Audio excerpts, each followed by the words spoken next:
kondisyon ng tao niya ba? Ay, tingnan mo dito ba? Tindahan ba? Yan ang tao yung giluloy ko. Yan ang tao yung kondisyon na. Hello, sir. Like something like more tunong English word ito. Nanadlo ka. Wala niya na tunong, ay wala niya na parang istorya. Nanadlo ka. Pili. Kuhan lang. Kulbahan ako kumutubag ako English.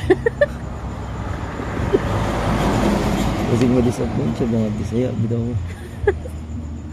Ay, iyak nag-i-English? Abi siguro.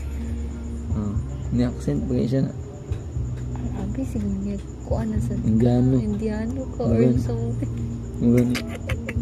Kaning naunga lagi kapila na nilalaan nga dili Pinoy ba. Tungod nga ilunggod. One down.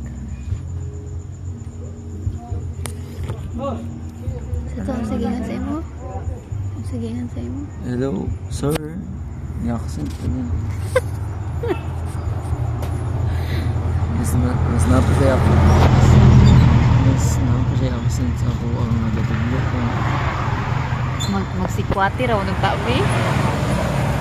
Okay, Magsikwati raw ng tabi call. Nganong murag English naman yung kumbana call. So, sige ingon. wala sa kalaos gani. Wala ganyan na laos yung istorya. Naman. Nalimot. yan dila or Nalimot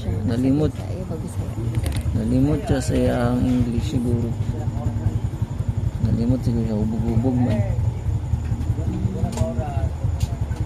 Ayun. Alaan ko kada kay kuan. Saya mo siya. Ano siya guys.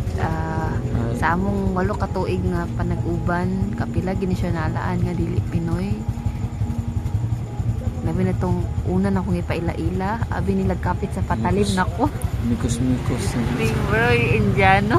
Mikos niya minsan. Tawag sa mga bata magud sa kanang foreigner ba kay Amerikano.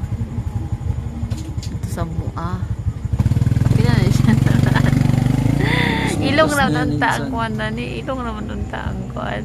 Kanang habog ba? O si taglan na taas. Oh. Hey Joe. Today I will show you. I will show you how to